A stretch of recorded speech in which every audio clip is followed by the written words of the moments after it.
ভালোবাসার এরকম আরো অনেক গল্প পেতে এক্ষুনি সাবস্ক্রাইব করুন আমাদের চ্যানেলটিকে এবং পাশে থাকা বেল আইকনটি প্রেস করে দিন। ধন্যবাদ। Stay with us. উফ শিট, রাস্তার মাঝখানে গাড়িটা থেমে গেল। রাস্তার মাঝে দাঁড়িয়ে আছি, কোনো গাড়ি বা বাস পাই কিনা দেখি, তাহলে ওখানে উঠি বাকি পথটা চলে যাব। যদি জানতাম এমন কিছু হবে তাহলে আরো একটা গাড়ি আনতে বলতাম। ও, আপনারা কিছু বুঝতে পারছেন না তো? বুঝিয়ে বলছি।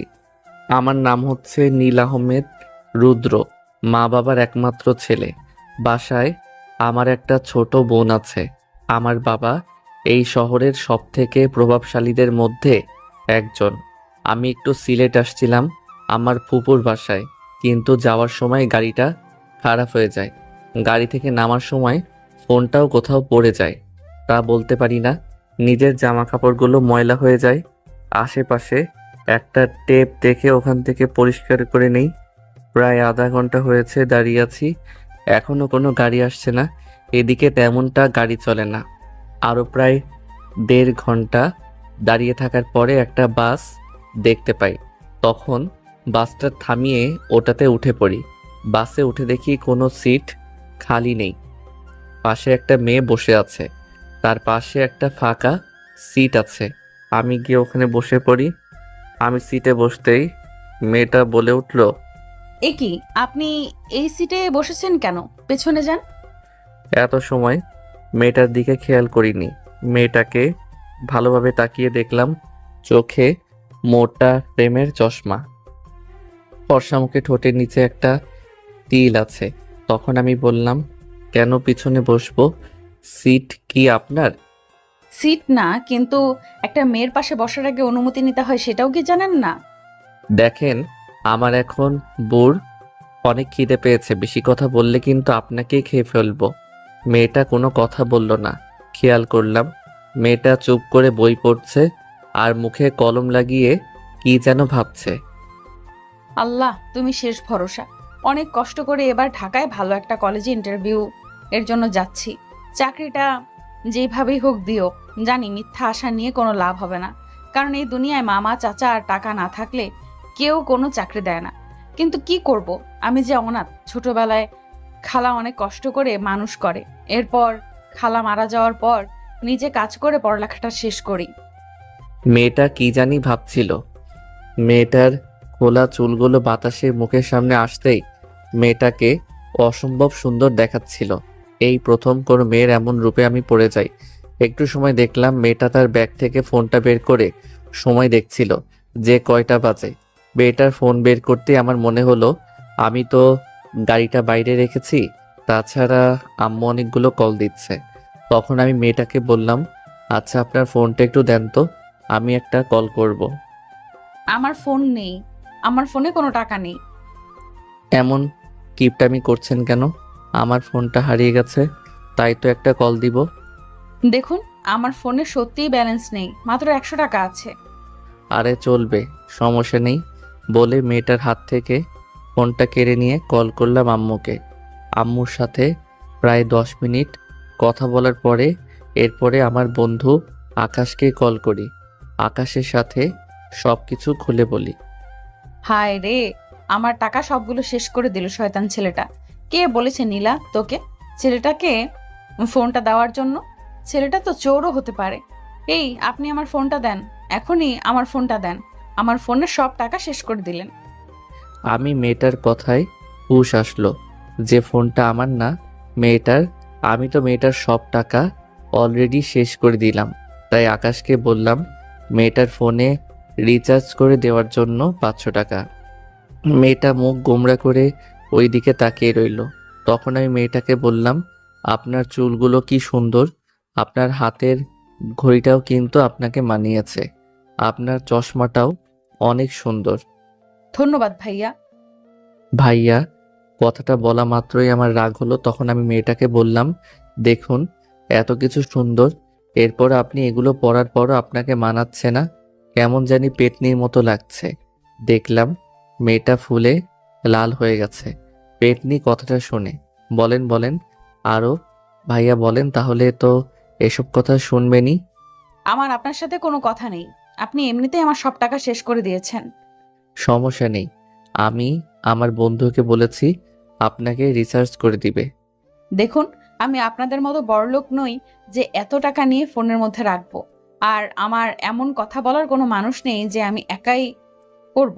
আমার রিচার্জ করে দেওয়ার কোনো প্রয়োজন নেই। যাক, একটা বিষয় তো ক্লিয়ার হয়ে গেল যে মেয়েটার কোনো বয়ফ্রেন্ড বা স্বামী নেই। আর দেখে বোঝা যাচ্ছে মেয়েটা আমার থেকে 1 হতে 1.5 বছরের বড় হবে। এরপরে মেয়েটা আমার সাথে আর কোনো কথা বলেনি, আমিও মেয়েটার সাথে কোনো কথা বলিনি। প্রায় 2 ঘন্টা পরে ঢাকায় এসে পৌঁছাই। এর মধ্যে আমি বাসে ঘুমিয়ে পড়েছিলাম। মেয়েটা কোথায় নেমে গেছে তাও দেখিনি। মেয়েটার নাম্বারটা আকাশের ফোনে আছে, তাই চিন্তা না করে গাড়ি থেকে নেমে আব্বুকে কল দেই। তারপর আব্বুর গাড়ি করে বাসায় চলে আসি। বাসায় আসতেই আম্মু বলে উঠল, কি রে নীল, তোর আসতে দেরি হলো কেন? আম্মুকে সবকিছু খুলে বলি। এরপর দেখি নিচ থেকে আমার ছোট বোন আসে। আসার পরে বলে, ভাইয়া তুই আমার জন্য কি নিয়ে আসছিস? আমি তোর জন্য কি আনবো রে? তুই তো ডাইনি, সকালে আবার ঘুম নষ্ট করার দায়িত্ব তোর থাকে। তোর সাথে কথা নেই, তুই আমার সাথে আর কথা বলবি না। আর আমার পিচ্চি বোনটা বুঝি রাগ করেছে। এই দেখ, তোর জন্য আমি অনেক খেলনা এনেছি। ওয়াও ভাইয়া, থ্যাংক ইউ ভাইয়া। পিচ্চি উপরে চলে যাই। আমি কিছুক্ষণ আম্মুর সাথে কথা বলে আমার রুমে চলে যাই। এরপরে সন্ধ্যার দিকে গিয়ে মার্কেট থেকে একটা ফোন কিনে নিয়ে আসি। আকাশকে ফোন দিয়ে মেয়েটার নাম্বারটা নেই। এরপরে নাম্বারটা একটা বন্ধুকে দিয়ে বলি ওর পুরো ডিটেলসটা বের করার জন্য। এরপরে জানতে পারি মেয়েটার নাম নীলা। ওর এই পৃথিবীতে আপন বলতে কেউ নেই। ঢাকায় আসছে একটা জবের জন্য। বয়সে আমার থেকে 2 বছরের সিনিয়র। এর পরের দিন সকালে রেডি হয়ে কলেজের উদ্দেশ্যে রওনা দেই। কলেজ ক্যাম্পাস আসতে আকাশ বলে উঠল, কি রে, তুই এতদিন কোথায় ছিলে? তোর তো কোনো পাত্তাই নেই। আরে উপর বাসায় ছিলাম কিছুদিন। তো বল, সব ঠিক আছে তো? না রে, কিছু ঠিক নেই। রনিকে 3rd ইয়ারের একটা ছেলে মেরেছে। তো তোরা কিছুই করতে পারলি না? দেখ, তোর বাবার তো প্রচুর টাকা, তাই হয়তোবা তোকে প্রিন্সিপাল কিছু বলবে না, কিন্তু আমরা গরিব। আমরা যদি কিছু করি তাহলে আমাদেরকে টিসি দিয়ে কলেজ থেকে বের করে দিবে। আচ্ছা বল, এখন ওদেরকে কোথায় পাবো আমি? মামা, দেখ যা হওয়ার হয়ে গেছে, এখন আর ঝগড়া করিস না। এমনিতেই কিছুদিন আগে একটা ঝগড়া করেছিলি, তাই তোর আব্বু তোকে তোর ফুফু বাড়ি পাঠিয়েছে। দেখ, আমার মাথা কিন্তু গরম হয়ে যাচ্ছে। তুই জানিস আমার বন্ধু বান্ধবের গায়ে হাত দিলে আমি স্থির হয়ে থাকতে পারি না। এরপরে আমরা সবাই ক্যাম্পাসের বাইরে বটগাছের নিচে দাঁড়িয়ে রইলাম, হকি স্টিক হাতে নিয়ে। একটু পরে 3rd ইয়ারের ক্লাস শেষ হলো, সবাই বেরোতে লাগলো। তখন ওই ছেলেটাও বের হলো। আকাশ, তুই ওর মুখে একটা ঘুষি দে। আমার কথাটা শুনে পেছন থেকে ছেলেটা আমার দিকে তাকালো। আমাকে দেখে ছেলেটার ভয়ে দৌড়াতে লাগলো। আকাশ পিছন থেকে ওর কলার ধরে একটা ঘুষি দিল। এরপরে ছেলেটাকে সবাই মিলে পিটিয়ে হাসপাতালে পাঠিয়ে দেয়।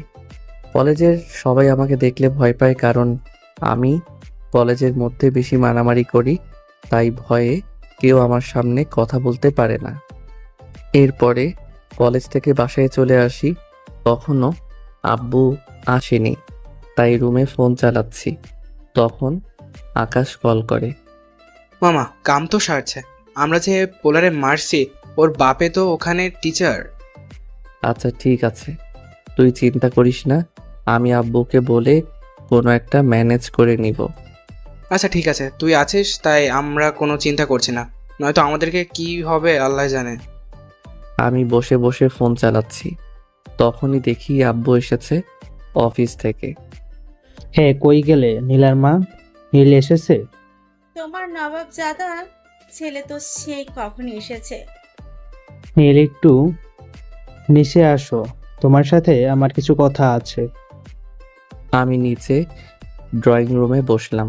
বসার পরে আব্বু, বাবা আমার বয়স হয়েছে, এখন দেখ আমার দ্বারা এগুলো সম্ভব হচ্ছে না। অফিসের দায়িত্বটা আমি আর নিতে পারছি না। আমি চাচ্ছি তুই অফিসের দায়িত্বটা নে, কিন্তু তার আগে তোর একটা বিয়ে দিয়ে দেই।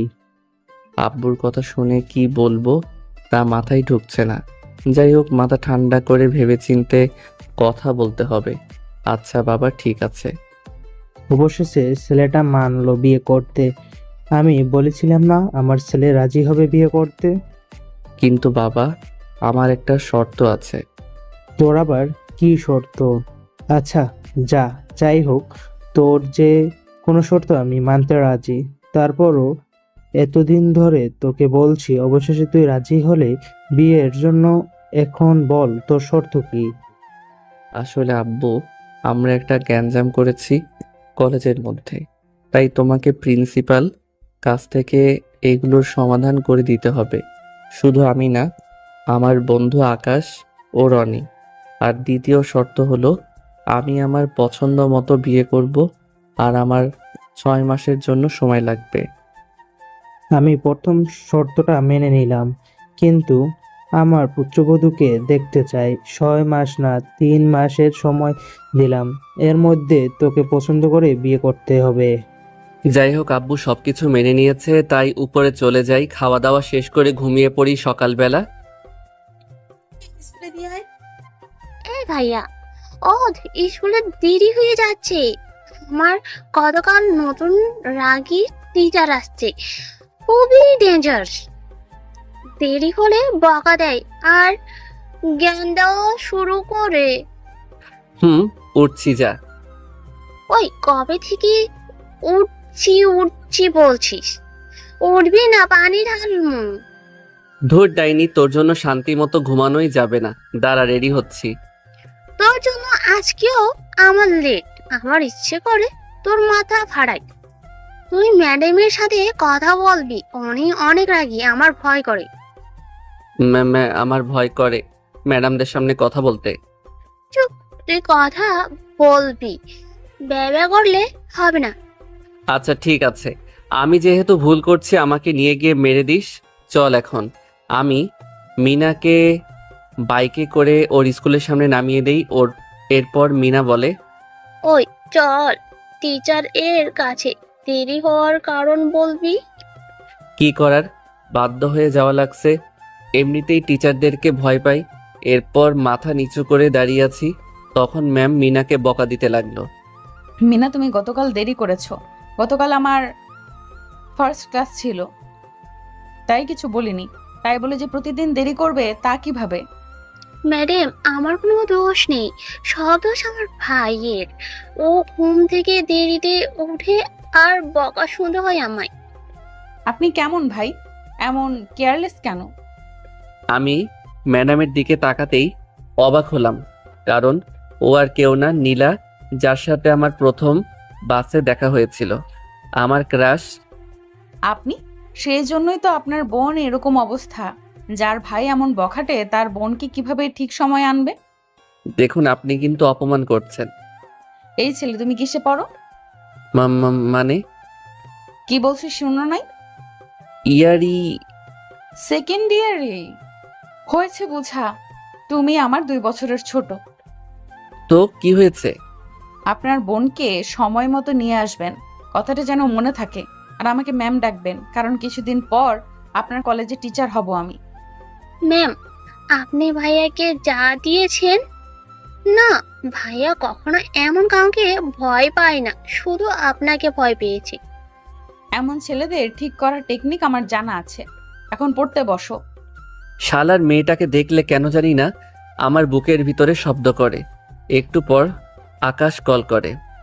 মামা, ওই টিচার ওর ছেলেকে তো প্রিন্সিপাল বের করে দিয়েছে। আব্বুকে বলেছিলাম। এরপরে আকাশকে সবকিছু খুলে বলি, তখন আকাশ বলে, তুই মাঠে আয়, আমরা সবাই ওখানে বসে আছি। আমি গিয়ে দেখি আকাশ ও রনি ওখানে বসে আছে। তখন রনি বলে, মামা, তোর ক্রাশ কিন্তু ইন্টারভিউ দিতে আসছিল। তো স্যার মনে হয় অন্য কাউকে নেবে, কারণ শুনেছি যাকে ঢোকাবে সে নাকি স্যারকে 10 লাখ টাকা দিতেছে। দাঁড়া, এখনই হচ্ছে। এরপর হেড অফিসে কল দিয়ে ভয় দেখে নীলা চাকরিটা কনফার্ম করে দেই।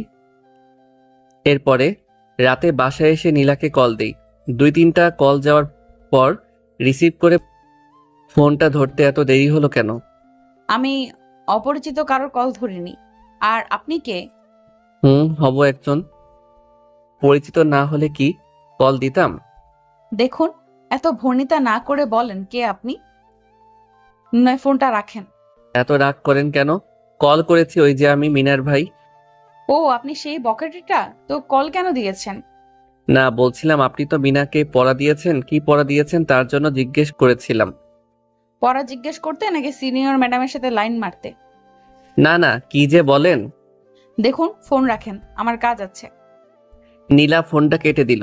ধুর ছাতা, একটু রোমান্টিক কথা বলবো, মেয়েটার মধ্যে এসব কিছুই নেই। এরপরে ফোনটা রেখে ঘুমিয়ে পড়ি। সকালবেলা ঘুম থেকে উঠে পিচ্চিকে স্কুলে দিয়ে এসে কলেজ যাওয়ার উদ্দেশ্যে রওনা দিলাম। ক্যাম্পাসের ভিতরে প্রবেশ করতে দেখি কয়েকটা ছেলে একটা মেয়েকে টিজ করছে। তখন আমি গিয়ে ছেলেটার কলার ধরে ছেলেটাকে একটা নাক বরাবর ঘুষি দেই। এরপরে ছেলেটাকে ধরে যখনই আমি মারতে যাব তখনই পিছন থেকে কেউ আমার হাতটা ধরে। কলেজে কি আসো মারামারি করার জন্য, অসভ্য? দেখুন, আপনি কিছু জানেন না, অযথা এসব কাজে আসতে যাবেন না। নীলার কাছে এসে দুটো থাপ্পড় দিয়ে বেয়াদব, আমি এই কলেজের নতুন টিচার, আমি জানবো। কে জানবে? তখন আকাশ এসে বলে, ম্যাম, আসলে এই ছেলেটা এই মেয়েটাকে কিস করছিল, তাই নীল এসে এই ছেলেটাকে উচিত শিক্ষা দিয়েছিল।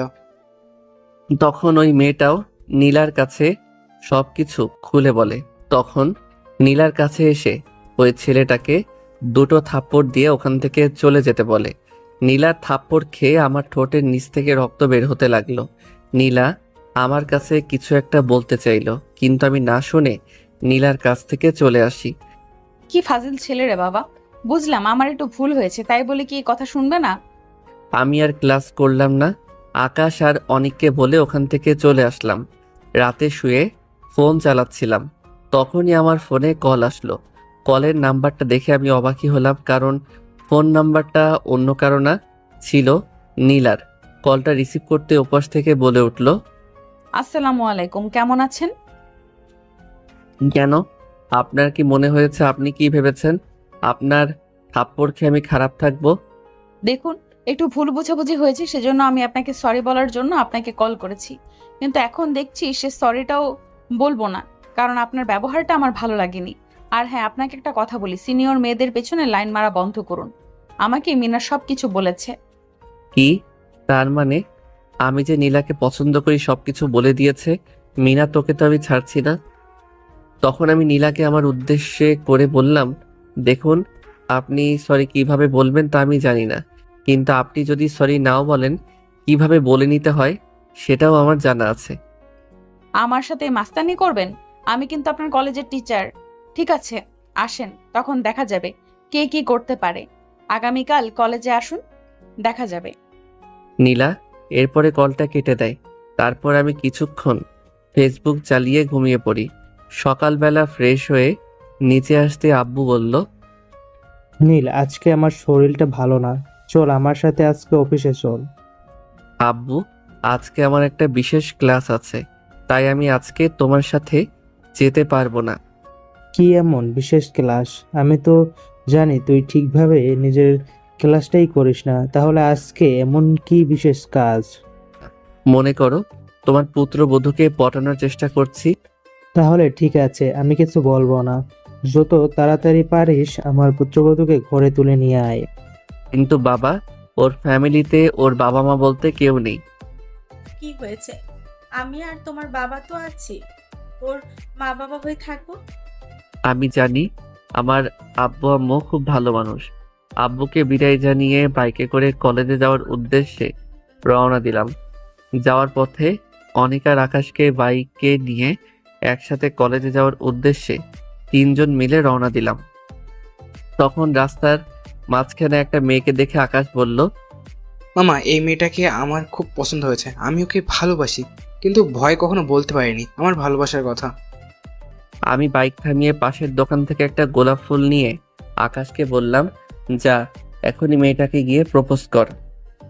মামা, আমার খুব ভয় করছে, যদি মেয়েটা আমার গালে দুইটা উত্তম মাধ্যম বসিয়ে দেয় তখন কি করব?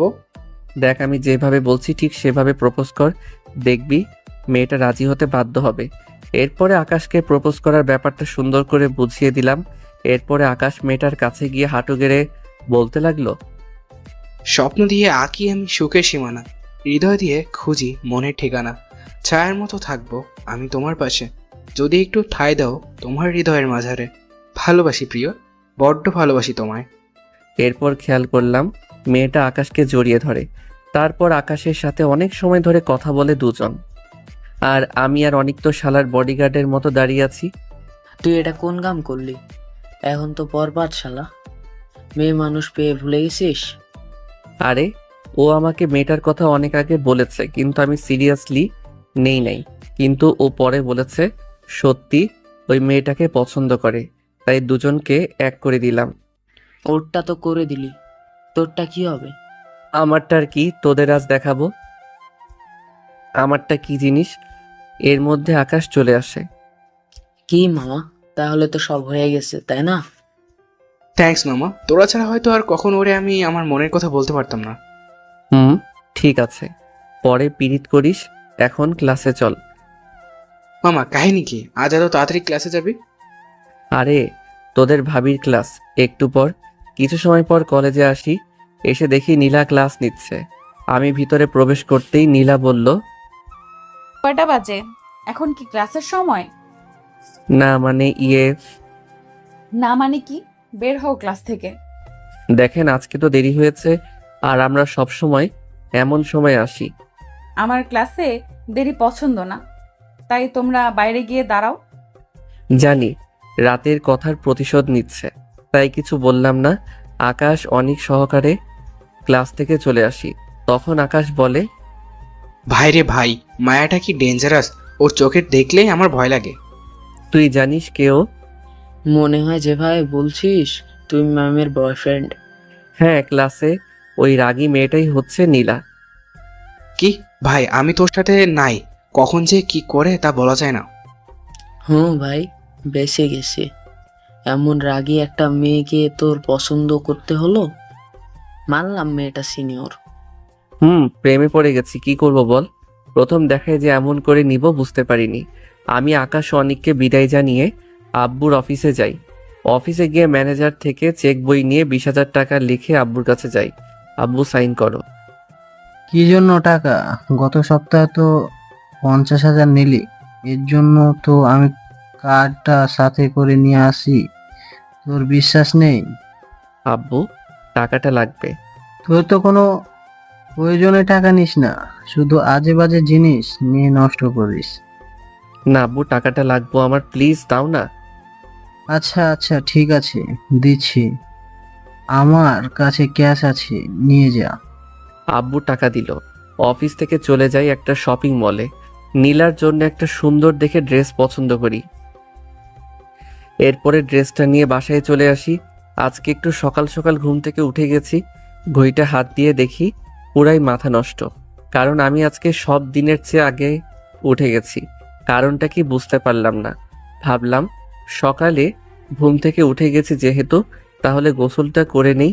এটা ভেবে ওয়াশরুমে চলে যাই। ওয়াশরুম থেকে বের হয়ে টাওয়েল জড়ানো অবস্থায় লুঙ্গি ড্যান্স করছি আর হানি সিং এর গান গাইতেছি। তখনই কেউ একজন আমার রুমের দরজা খুলে আমার রুমে এসেই চিৎকার দেয়। আ আমি নীলাকে আচমকা দেখে বলে উঠি, তো তুমি এখানে কেন? না সরি, মানে আপনি এখানে কেন? চোখ বন্ধ করে ওপাশ হয়ে বললাম, সরি, আমি জানতাম না তোমার রুম। মিনা আমাকে এই রুমটা দেখিয়ে দিয়েছে ওয়াশরুম বলে। চোখ দুটো বন্ধ অবস্থায় নিচে চলে আসি। খেয়াল করলাম মিনা হাসছে। ভাইটা যেমন ফাজিল, বোনটাও একই রকম। এরপর মিনার কাছে এসে ওকে কান ধরে দাঁড় করিয়ে রাখি। আল্লাহ গো, বিয়ের আগে বুঝি ইজ্জতের ফালুদা হয়ে গেল আমার। তখন খেয়াল করলাম আম্মু আব্বু রুমে প্রবেশ করে। রে, গরুর মতো চিৎকার করছিলি কেন? আগে বলো ওই মেয়েটা এখানে কেন? এটা আবার স্বপ্ন না তো? কি বলে ফেললাম। কেন তুই জানিস না? মানে জানি না, মানে মেয়ে মানে। ব্যাপার কি, রাতে কি স্বপ্ন দেখলি নাকি যে একবার বলিস কে মেয়েটা, আবার বলিস মেয়েটা কি আসছে? বুঝিয়ে বলতো বাপ। বুঝতে পেরেছি, মিনার ইংলিশ টিচারের কথা বলছিস। ওকে, আমি বলছি মিনাকে পড়ানোর জন্য। মানে নীলা আমার ছোট বোনকে পড়াতে এসেছে, আর মিনা দুষ্টুমি করে আমার রুমে নীলাকে পাঠিয়েছে। এটা স্বপ্ন না, সত্যি।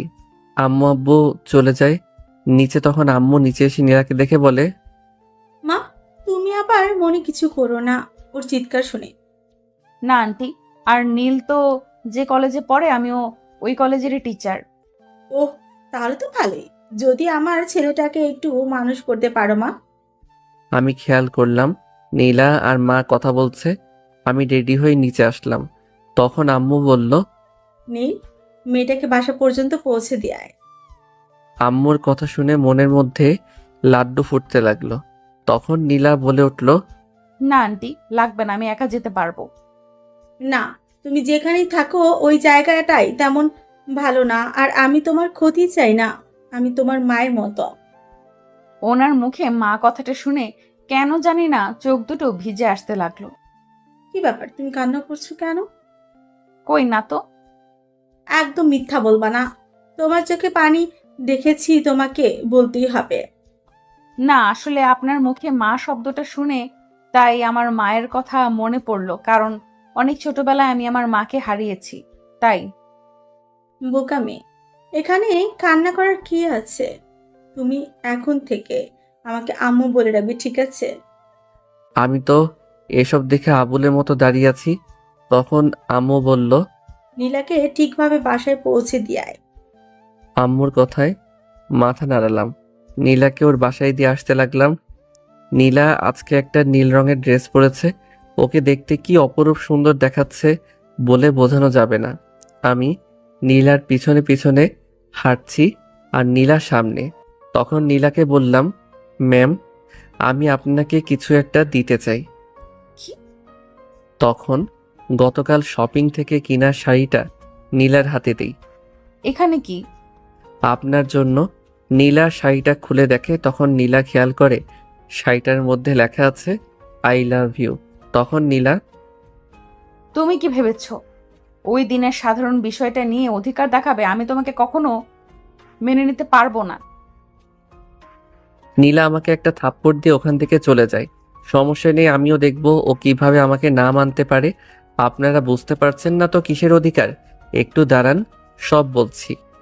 নীলকে একটা থাপ্পড় দিয়ে ওখান থেকে চলে আসে। আমি জানি নীল অনেক কষ্ট পেয়েছে, কিন্তু আমি কি করব?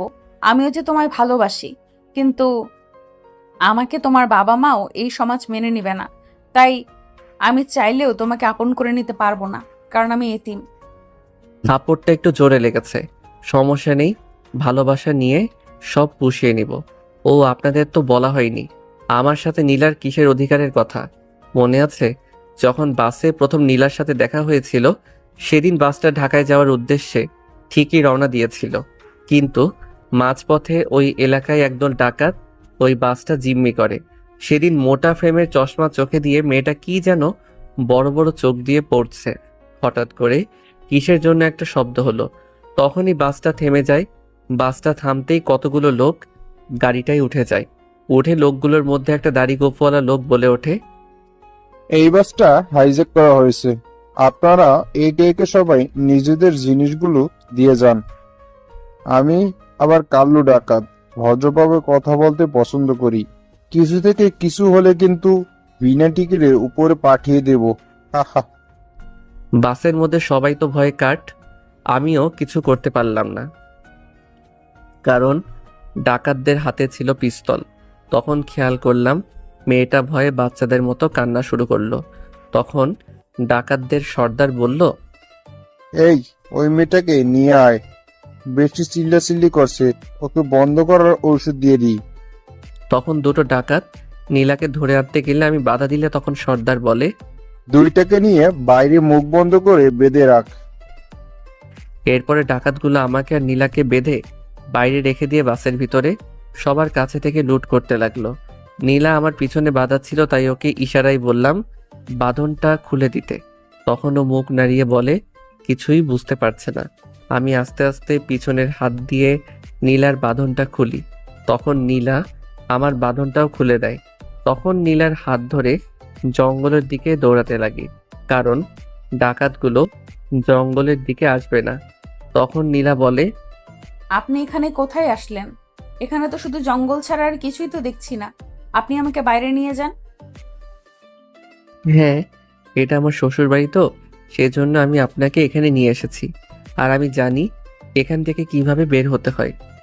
কেন নিয়ে আসলেন? ও আমার ভুল হয়েছে। আপনাকে ওইখানে ওই ডাকাতের মাঝে রেখে দেওয়ার প্রয়োজন ছিল।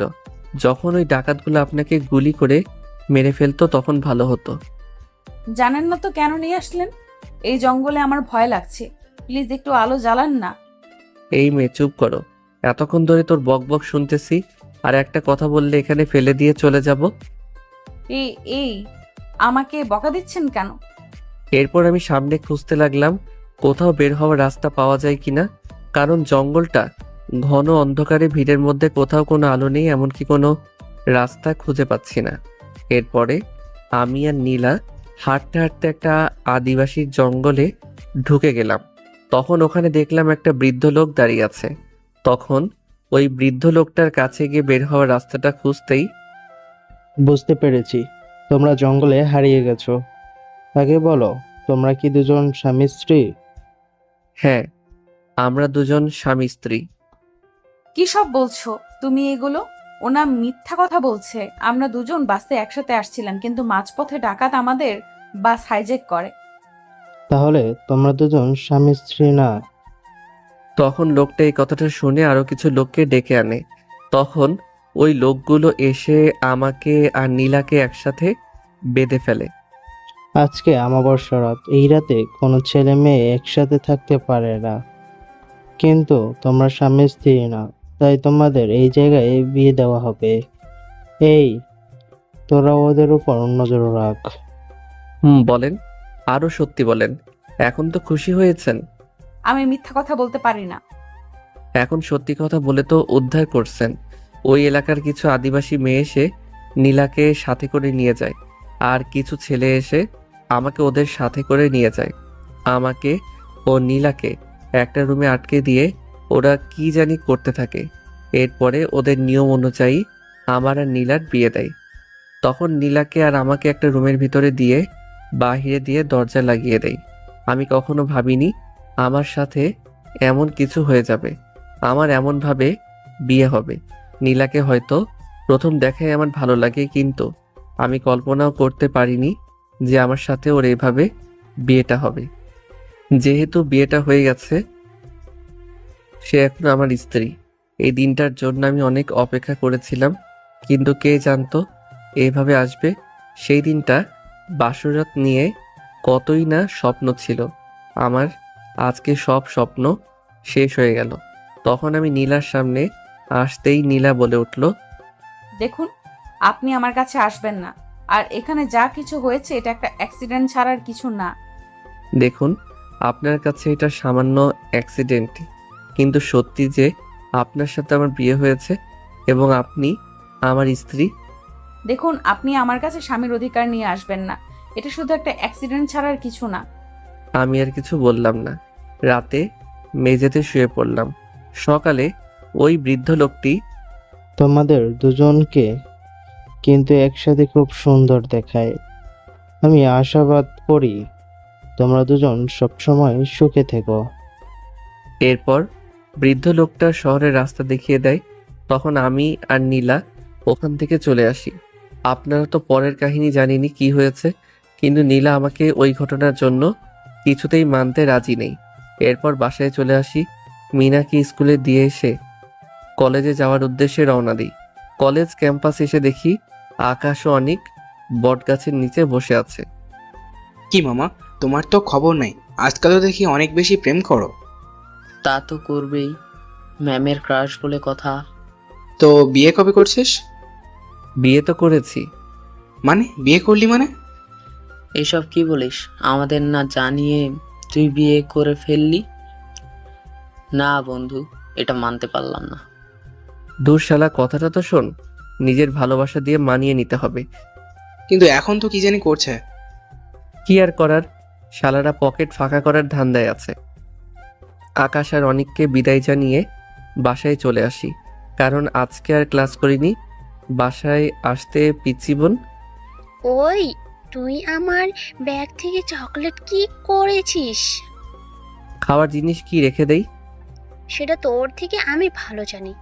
তাহলে জিজ্ঞেস করছিস কেন? কারণ আমার চকলেট নেই। তুই কিন্তু রাখাস না আমারে। আমি জানি তুই খেয়েছিস। এই প্যাকেট আমি তোর রুম থেকে পাইছি। তো কি হয়েছে? এটা যে তোর চকলেট, তার প্রমাণ দে। আম্মু আম্মু দেখো, আহ, তোমার ছেলে আমার চকলেট খেয়ে ফেলেছে। কিরে ভাই বোন দুটো আবার টম জেরির মতন শুরু করলে? ওরা তো একটু থামে, তোদের তো তাও হয় না। হয়েছে কি বল? তোমার ছেলে আমার ব্যাগ থেকে চকলেট চুরি করে খাইছে।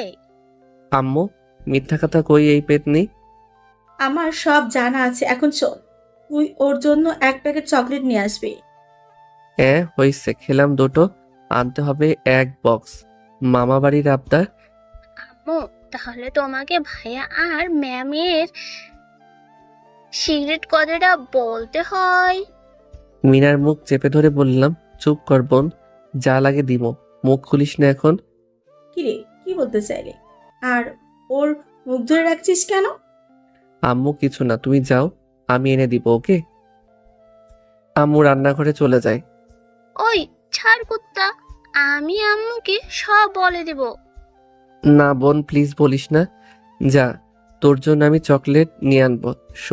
সত্যি তো, না হলে কিন্তু। সত্যি বললাম তো। ডাইনিটাকে কোনো প্রকার থামানো গেল। রাতে খাওয়া দাওয়া করে শুয়ে আছি, তখনই অচেনা একটা নাম্বার থেকে কল আসে। শুয়ে শুয়ে ফেসবুক চালাচ্ছিলাম, হঠাৎ করে দেখি ফোনটা বেজে ওঠে। খেয়াল করলাম একটা অচেনা নাম্বার থেকে কল আসলো। প্রথমে কলটা ধরলাম না, পরে দেখি আবার করলো। কলটা ধরে, আসসালামু আলাইকুম, কেমন আছেন? ওয়ালাইকুম আসসালাম। আলহামদুলিল্লাহ। কে চিনতে পারলাম না। জানাটা কি বেশি প্রয়োজন? অবশ্যই, কারণ বউ বারণ করছে, তাই সবার সাথে কথা বলা বারণ। ও আচ্ছা, আমি আসলে গতকালের জন্য সরি বলতে কল করেছি, কারণ এইভাবে আমার কথা বলাটা ঠিক হয়নি। কিন্তু দেখতে পারলাম তুমি তাতে কিছু মনে করনি। সিনিয়র বউ মারতেই পারে, তাই বলে কি বউকে ছেড়ে চলে যাব? আর কিছু বলতে পারলাম না। কলটা কেটে দেই ওপাশ থেকে। দূর ছাতা, মেয়েরা কি এমনই হয়, মুখ দিয়ে কিছু বলবে না? কবি এই জন্যই বলে, মেয়েদের বুক ফুটে তো মুখ ফুটে না। সকালবেলা ঘুম থেকে উঠে আমি মীনাকে স্কুলে দিয়ে এসে এরপরে কলেজ যাওয়ার উদ্দেশ্যে রওনা দিলাম। কলেজ ক্যাম্পাসে এসে দেখি আকাশ আর অনিক বসে আছে। আমি ওদের সামনে যেতেই ওরা আমাকে দেখে বলে উঠল, দেখ মামা, রোমিও চলে এসেছে। রোমিও চলে এসেছে, কিন্তু আসতে একটু লেট করে ফেলছে। একটু আগে নীলা ম্যামের ক্লাস শুরু হয়ে গেছে। আমরা তোর জন্যই অপেক্ষা করছি, তুই এইমাত্র আসলি। নীলা আজকে একটা নীল রঙের শাড়ি পরে এসেছে। ওকে তো একেবারে পরীর মতো লাগছে। আমি যেন ওর দিক থেকে চোখ সরাতে পারছি না। কি রে শালা, এভাবে দাঁড়িয়ে দাঁড়িয়ে কি দেখছিস? তোর একটুও লজ্জা করছে না? দূর হালা, লজ্জা তো মেয়ে মানুষের থাকে, ছেলে মানুষের লজ্জা বলে কোনো কিছু থাকে নাকি? এই এখন চল তো ক্লাসরুমে, এত কথা না বলে। শালা দুইটা গিয়ে দুটো মেয়ের পাশে গিয়ে বসলো। জানি শালা দুইটা লুচু। মেয়ে দেখলে মনে ওদের লাড্ডু ফোটে। আমি পিছনের একটা বেঞ্চে বসতেই পাশের একটা মেয়ে সামনের সিট থেকে আমার পাশে এসে বসে। খেয়াল করলাম এটা নেহা। নেহা এসে আমার পাশে বসে বলে ওঠে, কি ব্যাপার নীল, তোমাকে তো খুঁজেই পাওয়া যায় না। গত 1 মাস ধরে তো ক্লাসেও দেখিনি। আসলে একটু ফুপুর বাসায় গিয়েছিলাম। ও, তোমাকে আমি কত খুঁজেছি, কিন্তু ওরা কেউ বলতে পারেনি তোমার কথা। কেন বলো তো? নেহা কিছু একটা বলতে যাবে, তখনই খেয়াল করি নীলা রেগে ওঠে। নেহার দিকে রাগি চোখে তাকিয়ে বলে ওঠে, এই মেয়ে, তুমি না সামনে ছিলে, এখন ওই সিটে কেন গেলে? এখানে কি পড়াশোনা করতে এসেছো না প্রেম করতে? যাও ওই সিটে গিয়ে বসো। খেয়াল করলাম নীলা ম্যাম তো রেগে একদম আগুনের মতো হয়ে গেছে। ওনার মুখটা লাল বর্ণ ধারণ করেছে। দেখলাম নীলা রেগে আমার কাছে এসে বলে, এই দাঁড়াও। পিছনে তাকিয়ে দেখি অন্য কাউকে বলছে কিনা।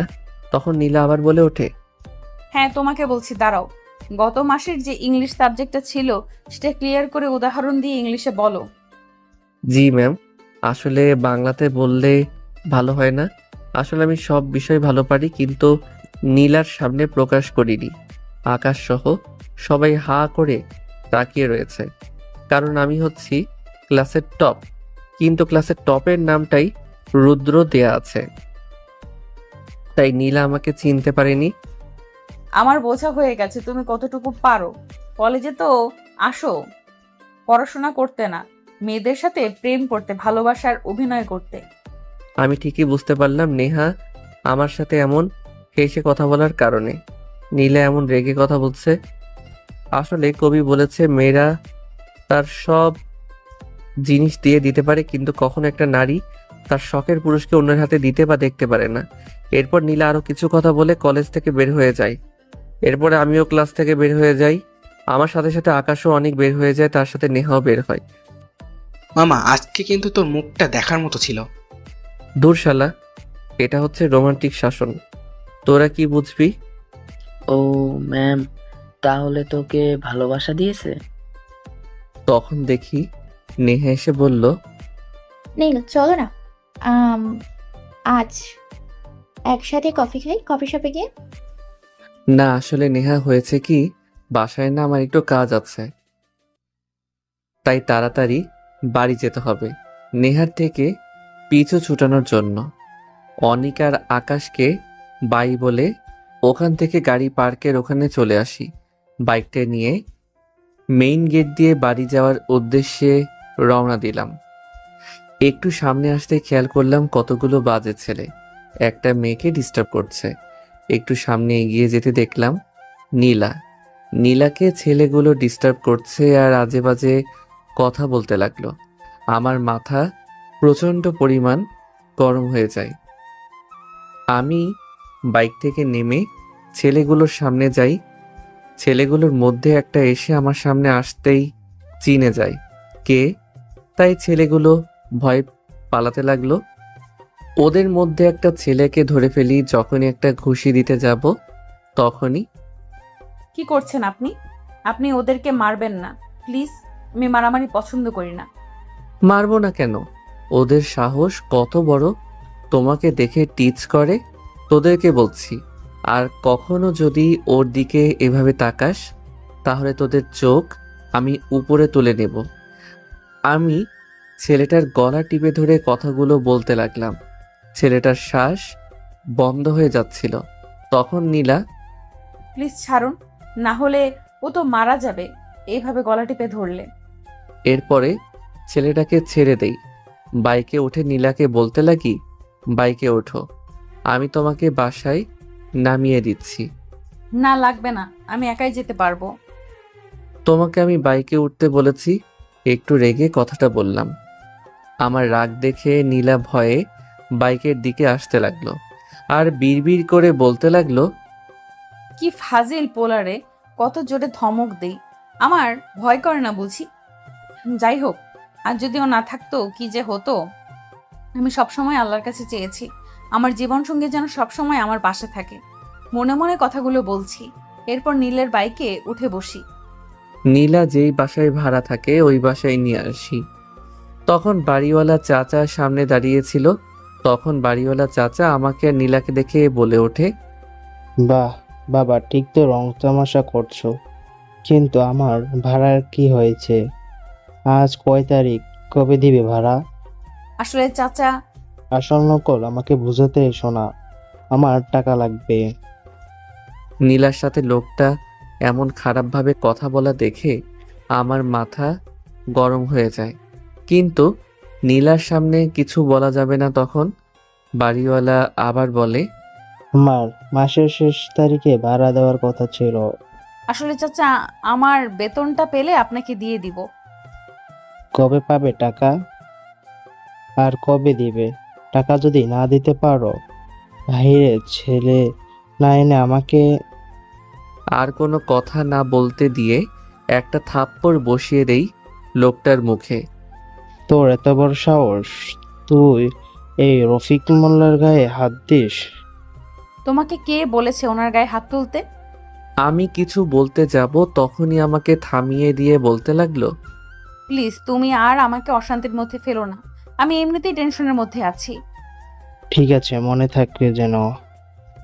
আমি কিছু বললাম না। বাইকটা নিয়ে সামনে চলে গেলাম।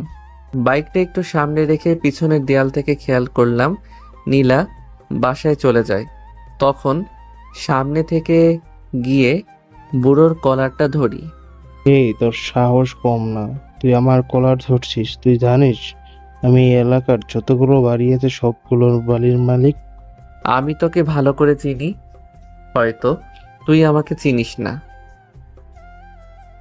তুই যে বিল্ডারে কাজ করিস সে বিল্ডারের মালিকের নামটা তো ও তোর ঠিকই মনে আছে, তাই না? মানে তুই কি বলতে চাচ্ছিস? আমি তোকে কিছুই বলতে চাচ্ছি না, শুধু এতটুকু বলছি, তুই যে রফিক সাহেবের বিল্ডারে কাজ করিস আর সেই রফিক সাহেব আমাদের কোম্পানির ম্যানেজার। RN গ্রুপের নাম তো তুই শুনেছিস। তার মানে তুই কি বলতে চাস? তোকে আমি এটাই বোঝাতে চাচ্ছি যে RN কোম্পানির মালিক আমি নিজেই। তুই আমার সাথে মজা করছিস? আমি এসব হলে ভয় পেয়ে যাব। আর তুই যদি এই কোম্পানির মালিক হতি তাহলে এই ছোট লোক মেয়ের পিছনে তুই থাকিস না। শালার মুখে এমন কথাটা শুনে মাথাটা প্রচণ্ড পরিমাণ গরম হয়ে যায়। এরপরে ম্যানেজারকে কল করে সব কিছু বলি। তখন লাউড স্পিকার দিয়ে লোকটার সামনে ধরি। তখন ম্যানেজার ওকে সব কথা বলে। লোকটা ম্যানেজারের মুখে সব কথা শুনে আমার পায়ে এসে পা ধরে বলতে লাগলো, বাবা, আমি অনেক বড় ভুল করে ফেলেছি, তুই আমাকে মাফ করে দাও। আমি জীবনেও ওর বাড়ির আশেপাশেও যাব না। আমি তোমাকে কথা দিচ্ছি, যে ভুল করছি সে ভুল হয়তো বা শাস্তি অনেক ভয়াবহ। সেজন্য তোমার কাছে আমি আমার ব্যবসা ভিক্ষা চাচ্ছি। এবারের মতো তোকে আমি ছেড়ে দিচ্ছি। আর কখনো যদি তুই নীলার আশেপাশেও থাকিস তাহলে পরের বার কিন্তু তোকে আমি ছাড়বো না। এরপর ও ওখান থেকে চলে যায়। ওখান থেকে বাসায় চলে আসি। বাসায় এসে শুয়ে আছি, তখন দেখতে পেলাম মিনা আমার রুমে প্রবেশ করছে। জানি এখন আমাকে শান্তি দিবে না, তাই ঘুমের ভান করেছিলাম। ভাইয়া, এই ভাইয়া, শোন না। আমি জানি তুই ঘুমের ভান করে আছিস। উঠবি নাকি পানি ঢালবো? এই পিচিটার জন্য একটু শান্তিতে ঘুমাতেও পারবো না। যার বাসার মধ্যে এমন একটা পিচ্চি বোন থাকে সেই বোঝে তার কতটা কষ্টের মধ্যে থাকা লাগে। হয়েছে কি বল, কি বলবি? এভাবে চিল্লাচিল্লি করে ডাকছিস কেন? দেখছিস না ঘুমিয়ে আছি? তোর কি জ্বালাতে ভালো লাগে? তুই যে ঘুমিয়ে ঘুমিয়ে ভাবির সাথে রোম্যান্স করছিস তা আমি ভালোভাবেই বুঝতে পারছি। এই তুই পিচ্চি মেয়ে, এগুলো জানিস কি করে? এই, একদম আমাকে পিচ্চি বলবি না, আমি মোটেও পিচ্চি না। আচ্ছা ঠিক আছে, তুই পিচ্ছি না, তুই একটা বুড়ি। এখন বল কি হয়েছে? কিছু হয় নাই। তুই সকালে চকলেট আনার জন্য বললি, কই এনেছি? না মানে আসলে ভুলে গেছিলাম, আগামীকালকে নিয়ে আসি। এসব বলে তুই আমাকে ভোলাতে পারবি না। আমি কিছুই জানি না। তুই এখন এই মুহূর্তে গিয়ে আমার জন্য চকলেট আনবি। যদি না আনিস তাহলে কিন্তু আমি আম্মু। মিনার মুখ চেপে ধরে বললাম, এই চুপ কর এবার। তুই কি এখানে বসে কান্নাকাটি শুরু করবি? আচ্ছা চুপ করলাম, তাহলে তুই গিয়ে এখন আমার জন্য চকলেট নিয়ে আয়। আচ্ছা ঠিক আছে, যাচ্ছি। কি আর করার, চকলেট আনতেই হবে, না হলে কি করে ফেলে আল্লাহই জানে। আকাশ আর অনিককে কল করে বাসা থেকে মোড়ে আসতে বলি। বাসা থেকে বের হই দোকানে যাওয়ার উদ্দেশ্যে। বাসা থেকে দোকান বেশি দূর না, কিন্তু মিনা যে চকলেটগুলো খায় সেগুলো অন্য জায়গা থেকে নিয়ে আসতে হয়, তাই আকাশ আর অনিককে আসতে বলি। রাতে কোনো রিক্সা নেই, তাই ভাবলাম গলি দিয়ে গেলে হয়তো একটু সময় কম লাগবে। এটা ভেবে গলির পথ ধরে হাঁটতে লাগলাম। একটু সামনে আসাতেই খেয়াল করলাম কয়টা ছেলে সামনে দাঁড়িয়ে আছে, হাতে তাদের হকি স্টিক। আমি পাশ কাটিয়ে যেতে গেলে, ওই দিন তো ভার্সিটিতে আমাকে একা পেয়ে খুব মেরেছিস, আজকে তোকে আমি একা পেয়েছি। সেই দিনের প্রতিশোধটা আমি আজ হাড়ে হাড়ে তুলে নেব। বোকা আসলে তুই। একটা বোকা সিংহ সবসময় একাই বের হয় কারণ সে বনের রাজা, আর তুই কুত্তা কারণ কুকুর সবসময় দল বেঁধে আসে আর ঘেউ ঘেউ করে। কি, তোর এত বড় সাহস? তুই আমাকে কুত্তা বলিস? এই শালাকে ধর। সামনে থেকে একটা ছেলে আমাকে মারতে আসলে ওকে একটা লাথি দিয়ে মাটিতে শুইয়ে দিই। ও আর উঠতে পারে না। তখন পিছন থেকে একজন এসে আমার মাথায় হকি স্টিক দিয়ে বাড়িতে দিতে যাবে, তখনই আকাশ এসে ধরে ফেলে। এরপর আকাশ আর অনিক সহ ওদেরকে আচ্ছা মতো পিটাতে থাকি। তখন ডেভিল আকাশকে একটা ধাক্কা দিয়ে ওখান থেকে পালিয়ে যায়। নীল, আমি তোকে ছাড়বো না। তোর এমন একজন মানুষের আমি ক্ষতি করব যা তুই কল্পনাও করতে পারবি না। এটা বলে ডেভিল ওখান থেকে পালিয়ে যায়। তখন ওদেরকে পুলিশ হাতে দিয়ে দেয়। শালাটা পালিয়ে গিয়েছে, কিন্তু ও যতদিন বাইরে আছে তোর কোনো না কোনো ক্ষতি তো করতেই চাইবে ভাই। তুই ঠিক বলছিস, কিন্তু হয়তো নীল এর ফ্যামিলির কিছু করতে পারবে না, কারণ ওদের বাসায় অনেক সিকিউরিটি আছে। তাহলে অনেকের কথায় মনে পড়ল নীলার কথা। যদিও কোনোভাবে জানতে পারে নীলার সাথে আমার কোনো একটা সম্পর্ক আছে, তাহলে তো সবার আগে নীলার ক্ষতি করবে, আর তা আমি কখনোই হতে দিতে পারবো না। তাই বাসায় কল করে বলি আজকে বাসায় ফিরবো না, আকাশের সাথে ওদের বাসায় থাকবো। বুঝলাম না, কল করে বলেছে আজকে বাসায় আসবে না, হয়েছে কি কিছুই বললো না। কি হয়েছে আমেনা? আদরের ছেলে বাসায় আসবে না তাই বলল। কেন, কি হয়েছে? কোনো কিছু হলো নাকি? আমাকে তো তেমন কিছু বলেনি। ও আচ্ছা, আমি একটা কল করি, তখনই একটা কল আসে। কলটা ধরে যা শুনি আমার মুখ রেগে আগুন হয়ে যায়। কি হয়েছে? হঠাৎ করে এমন রেগে আছো কেন? নীল কে মারার চেষ্টা করছে কিছু ছেলে। বলো, ও এখন কি করে? কিছু হয়নি তো আমার ছেলের? ও তো মাত্র ফোন করেছে। না, ওর কিছু হয়নি, আমি সব জানতে পেরেছি। তুমি চিন্তা করো না। আর এখন বাসায় না এসে আকাশের বাসায় থাকো, আমি ওদের ব্যবস্থা ঠিকই করব। আকাশের কাছ থেকে ওর বাইকের চাবিটা নিয়ে আমি নীলার বাসায় যাওয়ার উদ্দেশ্যে রওনা দিলাম। কিছুক্ষণের মধ্যে নীলার বাসার সামনে এসে পৌঁছালাম। দেখলাম মেইন গেটটা বন্ধ আছে, তাই ভাবলাম কি করে ওর রুমে যাওয়া যায়। সামনে খেয়াল করলাম একটা ছোট্ট গাছ বেয়ে নীলার রুমের সামনে দিয়ে গিয়েছে। কি আর করার, বউয়ের সাথে যদি একটু রোম্যান্স করতেই হয় তাহলে তো একটু কষ্ট করতে হবে, এটাই স্বাভাবিক। তাই গাছটা বেয়ে নীলার রুমের বেলকনির উপরে উঠে পড়লাম। ভিতর দিয়ে রুমটা লক করা। ওই বাড়িওয়ালার কাছ থেকে একটা ডুপ্লিকেট চাবি নিয়েছিলাম। ওই চাবিটা বের করে রুমের দরজাটা খুলে ভিতরে ঢুকি। ভিতরে ঢুকতেই কিসে যেন একটু ঘ্রাণ নাকে বাজতে লাগলো। খেয়াল করলাম নীলা রান্নাঘরে রান্না করছে। বাহ, আমার বউ পাখির হাতে তো জাদু আছে, খুব সুন্দর করে রান্না করতে পারে। ইস, ক্ষুধা লেগে গেছে, একটু শুয়ে বিশ্রাম করে নেই। বিছানার দিকে তাকিয়ে হা করে রইলাম, কারণ নীলা ওর বিছানা অনেক সুন্দর করে সাজিয়ে রেখেছে। আমি রুমে এসে অবাক হয়ে তাকিয়ে আছি, কারণ আমার সামনে নীল শুয়ে আছে। দূর, সব সময় এমন স্বপ্ন দেখি। আচ্ছা, তুমি কি সত্যি এখানে আছো নাকি আবারও স্বপ্ন দেখছি? কেন, রোজ রাতে কি তুমি আমাকে স্বপ্নে দেখো নাকি? মানে তুমি এখানে কি করে? আমি এখানে কেন আর কি জন্য এত কিছু বলতে পারবো না। খুব ক্ষুধা লেগেছে, কি রান্না করেছো খেতে দাও। এই, আপনি এখান থেকে যান। আর কিভাবে আসলেন? ভালোবাসার মানুষটাকে দেখার জন্য এসেছি। এখানে যত ঝড় তুফানি আসুক না কেন, তাতে আমার কোনো কিছু যায় আসে না। আপনি যান বলছি এখান থেকে। কেন, না গেলে কি করবে?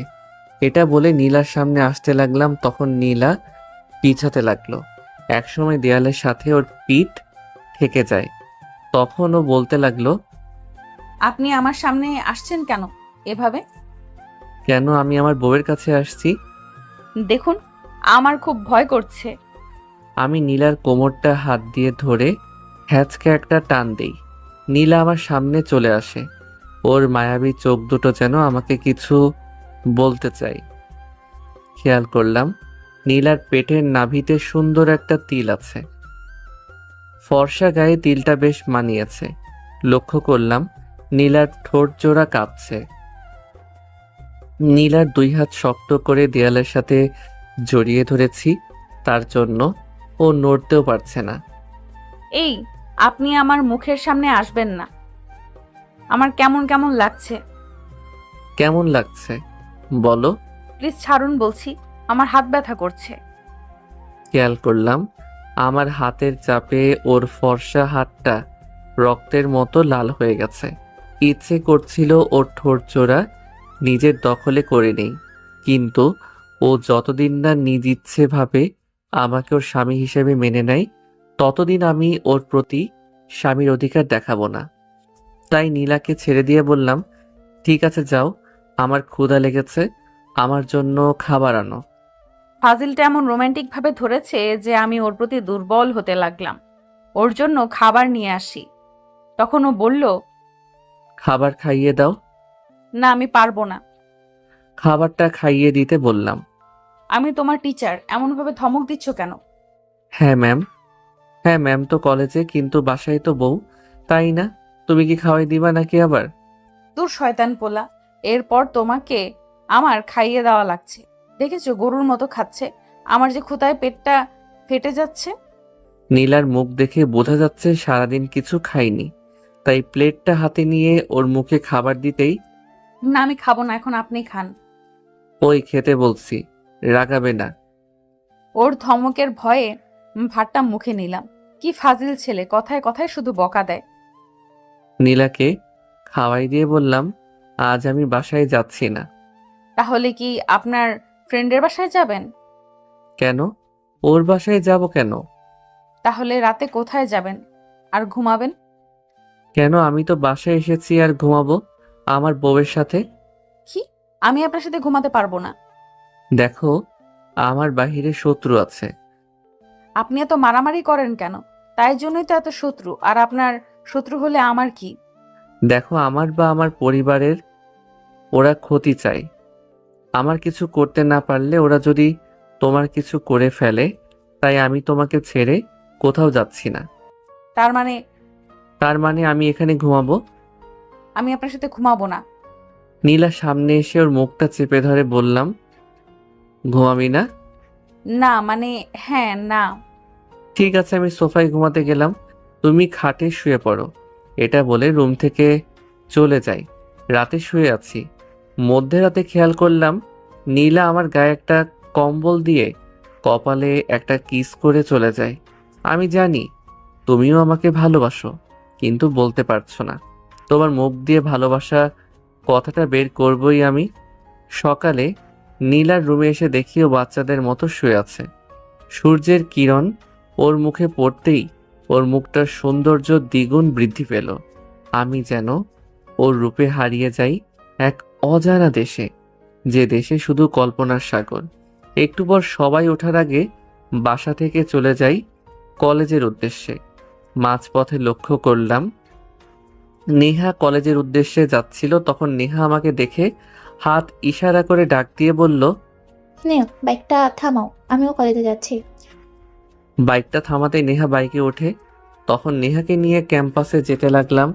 তখন নেহা পিছন থেকে বলে উঠল, নীল, আমি তোমাকে কিছু একটা বলতে চাই। কি কথা বলো? এখানে না, কলেজে গিয়ে বলবো। কলেজে প্রবেশ করার সময় দেখতে পেলাম একটা ছেলে ফুল বিক্রি করছে।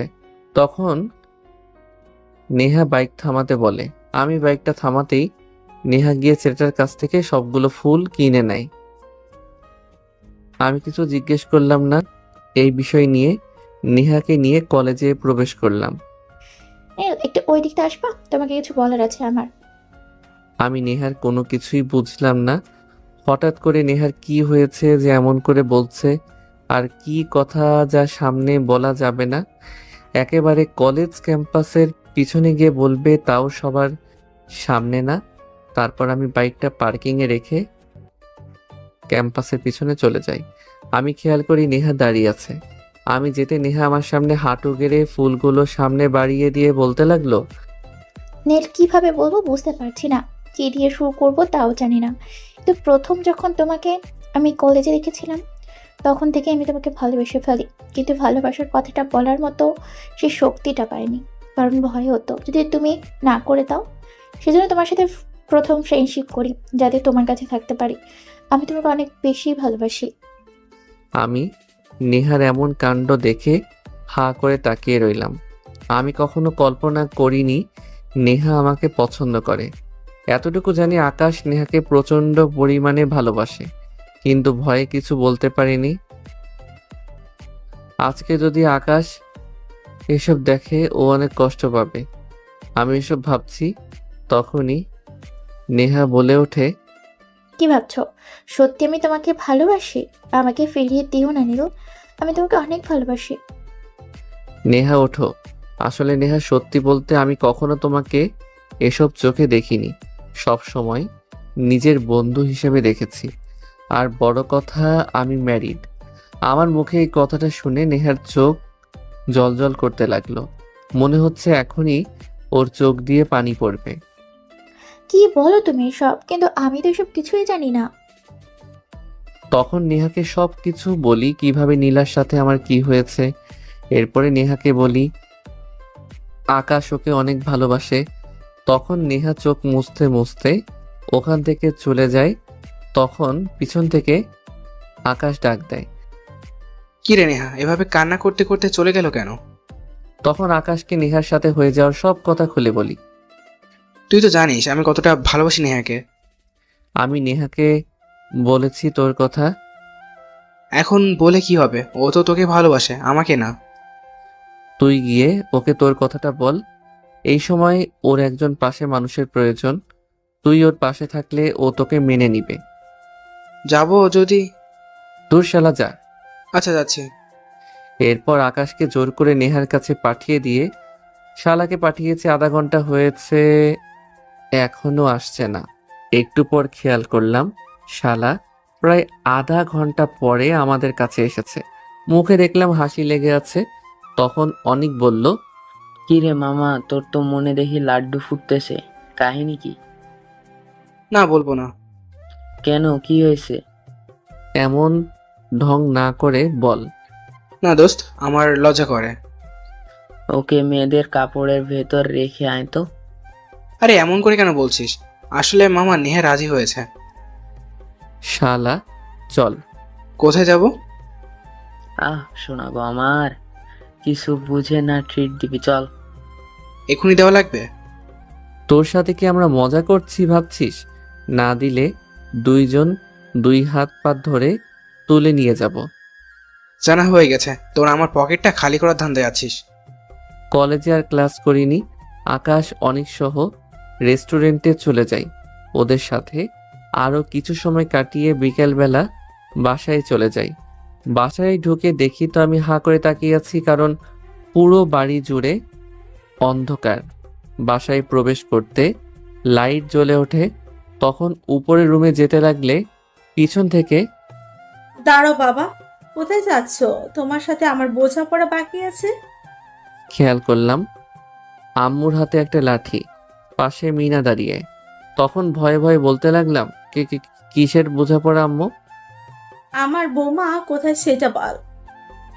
বললাম তো। আর কয়দিন পর কিছু বলতে না দিয়ে পিচ্ছি বলল, দেখেছো আম্মু, বললাম না ভাইয়া মিথ্যে বলবে। এসব কি শুনছি নীল তোর নামে?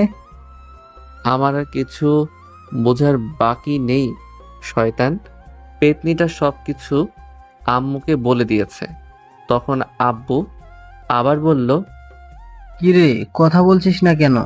তুই নাকি বৌমাকে বাসায় আনতে চাসনি? কে এসব বলল? তো ঢং করিস না, মিনা সব বলেছে। তোর সাথে নীলার কি সম্পর্ক বল। আর আমার বৌমাকে তুই কেন ঘরে আনলি না? আমার তো নীলাকে খুব পছন্দ হয়েছে।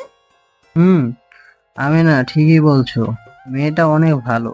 আমার ঘরে আসলে আমাদের এই ছাগল ছেলেটাকে মানুষ করতে পারবে। না আপু, তোমার ছেলে ছাগল না, গরু বলা দরকার। রুমের যে হাল করে রাখে। ওই পেতনি তোকে কিন্তু আমাকে একটা ভেঙচি দিয়ে আম্মুর পিছনে লুকিয়ে যায়। তখন হঠাৎ করে আমার ফোনে একটা কল আসে। হ্যালো, কে? হা হা হা, তোর জম বলছি, আমি ডেভিল। কি ভেবেছিস তোকে আমি এত সহজে ছেড়ে দিব না, এত সহজে না। তোকে 12 ঘন্টা সময় দিচ্ছি, এর মধ্যে তুই যদি না আসিস তাহলে তোর বউকে আমি শেষ করে দিব। ডেভিল, তোকে আমি ছাড়বো না। আমার নীলার যদি কিছু হয় তোকে আমি কেটে কুকুরকে খাওয়াবো। কি হয়েছে? আব্বু, নীলাকে ডেভিল তুলে নিয়ে গেছে। ও কোথায় আছে বলছে না। আমি কিছু জানি না, তুই যেভাবে হোক আমার বৌমাকে বাঁচিয়ে আন। আমি পুলিশকে কল করে সব কিছু বলছি। দাঁড়াও, আমি আকাশ আর অনিককে কল করি, তুমি পুলিশ নিয়ে রেডি থাকো। তখন আমি আকাশ আর অনিককে কল করে সব কিছু বলি। ওরা কিছু সময়ের মধ্যে চলে আসে। এখন কি করবি? তুই তো ঠিকানাও জানিস না। আমি নীলার ফোনে একটা ট্র্যাকিং অ্যাপ নামিয়ে রেখেছি, তাই ওর লোকেশন আমরা খুঁজে পাবো। আমি লোকেশন দেখি আমাদের কলেজের পিছনের পুরনো বাড়িতে। এটা তো আমাদের কলেজের পিছনে। আমি বাইক বের করছি, তোরা তাড়াতাড়ি বের হ। আমি আকাশ সহ বাইকে করে লোকেশনের দিকে যেতে লাগলাম। হা হা হা, সুন্দরী, তোমার রূপে আমি মুগ্ধ। এই রূপটা আমার যে চাই। তুই যদি নীলের বউ না হতিস, এই রূপে আমি তারপরও পাগল হয়ে যেতাম। আমাকে ছেড়ে দে, তোকে কিন্তু আমার স্বামী ছাড়বে না। হা হা হা, তোর স্বামী কখনোই খুঁজে পাবে না তোকে। হে আল্লাহ, আমি কি এই জানোয়ারের কাছে আমার সতীত্ব হারাবো? তুমি আমাকে বাঁচাও মালিক, তুমি আমার স্বামীকে আমার হেফাজত করতে পাঠাও। হা হা, আজ আমি মাস্তি করব তোকে নিয়ে। এই তোর ফিগার দেখে আমি পাগল হয়ে গেছি রে। এই তোরা সবাই বাইরে যা। আমি খেয়াল করলাম ছেলেটা শার্ট খুলে আমার সামনে আসতে লাগলো। আকাশ, তোরা ওই পাশ দিয়ে ওদেরকে ধর, আমি ভিতরে যাচ্ছি। আকাশ আর অনিক ওই ছেলেগুলোকে মারতে লাগলো। আমি ভিতরে ঢুকতেই দেখি ডেভিল নীলার সাথে হাতাহাতি করতে লাগলো। এক পর্যায়ে নীলা ঠাস করে ডেভিলকে একটা থাপ্পড় দেয়। তখন ডেভিল নীলাকে যখনই মারতে যাবে আমি পিছনে থেকে ডেভিলকে একটা লাথি দেই। ডেভিল গিয়ে ছিটকে পড়ে নিচে। আমাকে সামনে দেখতে পেয়ে নীলা যেন প্রাণ ফিরে পায়। দৌড়ে এসে আমাকে জড়িয়ে ধরে কান্না করতে করতে জ্ঞান হারিয়ে ফেলে। এর মধ্যে আব্বু পুলিশ নিয়ে আসে, সবাইকে পুলিশ ধরে নিয়ে যায়। আমি নীলাকে কলে নিয়ে গাড়িতে করে বাসায় নিয়ে আসি। ডাক্তার এসে কিছু ওষুধ দিয়ে চলে যায়। আম্মু নীলার পাশে বসে আছে, কারণ এখনো নীলার হুঁশ আসেনি। তুই যা, আমি ওর পাশে আছি। তুই গিয়ে ফ্রেশ হয়ে নি, সন্ধ্যা হয়ে গেছে। আম্মু, কিছু হয়নি তোমার মা? আম্মুকে জড়িয়ে ধরে কান্না করতে লাগলাম। তুই পাগলি, কেউ এভাবে বাচ্চাদের মতো কান্না করে? তুই একবার বলতি আমার বৌমা তুই, তাহলে আমি কখনো তোকে ওই বাসায় থাকতে দিতাম না। নীলার চিৎকার শুনে আম্মুর রুমে দৌড়ে এসে দেখি নীলা আম্মুকে জড়িয়ে ধরে কান্না করছে। তখন আম্মু বলল, নীলাকে তোর রুমে নিয়ে যা, ওর এখন বিশ্রামের প্রয়োজন। আম্মু এটা বলে নিচে চলে যায়। আমি নীলার পাশে গিয়ে বললাম, এখন কেমন লাগছে? ভালো। আমি নীলাকে কোলে নিতেই ও বলে উঠল, এই কি করছো? আমাকে নামিয়ে দিন, আমি বাসায় যাব। এই মেয়ে, একদম চুপ, একটা কথা বলবা না। এখন থেকে তুমি এখানে থাকবে। আমি আকাশ আর অনিককে বলেছি, ওরা তোমার সব জিনিস নিয়ে আসবে। এই শয়তান পোলা আমার বুঝি লজ্জা করে না? এই পিচ্চি ছেলে শুধু আমাকে ভয় দেখায়। এই শোনেন না, হয়েছে কি বলো? আমার না এত বড় রুমে ঘুমাতে ভয় করছে। তো এখন কি করব? আমি বলছি আমার সাথে আপনিও ঘুমান, কিন্তু শর্ত আছে, মাঝখানে কোলবালিশ থাকবে। এটা তো মেঘনা চাইতে জল। আমার মনে তো শুধু লুঙ্গি ড্যান্স করছে। আমি খাটে এসে শুয়ে পড়ি। নীলা খাটের মাঝখানে একটা বালিশ দিয়ে শুয়ে পড়ে। রাতে প্রচণ্ড পরিমাণ ঝড় আসে। ঝড়ে বিদ্যুতের শব্দে নীলা আমাকে জড়িয়ে ধরে ভয়ে। ইস, রাতে আমি মনে হয় ওনাকে জড়িয়ে ধরে শুয়েছিলাম। কি যে লজ্জা লাগছে। তখনই দেখি কেউ ভেতরে প্রবেশ করছে। ভাবি, তুমি উঠেছো? জানতাম তুমি উঠবে। কেন, তোমার ভাই উঠবে না? বাংলাদেশের যুদ্ধ লাগবে, ওর খবর থাকবে না। তুমি বলছো ওর ওঠার কথা? তোমার ভাই অনেক ফাজিল, তাই না? আমি ঘুমের ভান করে মিনার সব কথাই শুনছি। মিনা পেতনি তোকে আমি ছাড়ছি না। আমার নামে মিথ্যা অপবাদ দিস তুই আমার একমাত্র বউয়ের কাছে। ছাড়ো তো আমার গাধা ভাইটার কথা। তোমাকে আম্মু নিচে নাস্তা করতে ডাকছে। তোমার ভাই গাধা। তাই না তো কি? আমি এটাই ভাবিও তোমাকে পটালো কি করে? একটু পর খেয়াল করলাম নীলা ও মিনা নিচে চলে যায়। তারপর আমি বিছানা ছেড়ে উঠি। ওয়াশরুমে গিয়ে ফ্রেশ হয়ে নিচে এসে দেখি নীলা নেই। চারপাশে নীলাকে খুঁজে না পেয়ে আম্মুকে জিজ্ঞেস করতেই, ও নীলামা, ও তো মিনাকে স্কুলে দিয়ে যেতে গেল, আর এখানে নাকি ওর কিছুই নেই, তাই বাসা থেকে রেডি হয়ে বিকেলে চলে আসবে। তুই বিকালে ওকে নিয়ে আসিস। এটা বলে আম্মু চলে যায়। কিছু সময় পর আম্মু নাস্তা দেয়, নাস্তা করে রুমে আসি। রুমে এসে রেডি হয়ে নীলার বাসার উদ্দেশ্যে রওনা দিই। যাওয়ার সময় দেখি আকাশ ও অনিক আমার দিকে আসছে। কে রে মামা, কোথায় যাচ্ছিস তুই? এই তো নীলা নাকি ওর বাসায় গিয়েছে, তাই ওকে নিয়ে আসবো। আর তোদেরকে যে বলেছি ওর সবকিছু নিয়ে আসার জন্য, কি করেছিস? আরে আমরা লোক পাঠিয়ে দিয়েছি, সব কিছু অলরেডি প্যাকিং করে মনে হয় তোর বাসায় পৌঁছে দিয়েছে। তা তো বুঝলাম, কিন্তু তোরা সকালবেলা হঠাৎ করে আমার বাসার দিকে? হ্যাঁ মামা, আসলে তোকে একটা খবর দিতে এসেছি। কি খবর বল? না, আমার খুব লজ্জা করছে। এই আকাশ, তুই বল না। আহা শোনা গো আমার, সেদিন তো খুব বড় করে আমার কথা বলেছিস। আসলে মামা হয়েছে কি, ওই শালার আগামীকালকে এঙ্গেজমেন্ট হবে, তাই পার্টি দিয়েছে। তাই সন্ধ্যায় তুই ভাবিকে নিয়ে পার্টিতে যাবি। কিছু সময় পর খেয়াল করলাম ওয়াশরুমের দরজা খোলার শব্দ। তখন নীলা তোয়ালে পেঁচানো অবস্থায় ওয়াশরুম থেকে বের হয়ে আসে। এই আপনি এখানে কেন?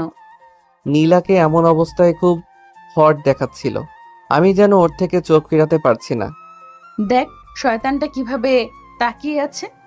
আমাকে দেখে লজ্জায় নীলা আবার ওয়াশরুমে চলে যায়। নীলার জন্য কিনে রাখা ড্রেসটা ওর সামনে দিয়ে বলি, এটা পরে আসো। না, আমি পারবো না, আপনি এখান থেকে যান। তুমি এটা না পরলে আমি যাব না। না, আমি পরবো না, আপনি এখান থেকে যান। কি তুমি এটা পরবে না? না, পরবো না এটা। এটা বলে ওয়াশরুমে ঢুকে যায়।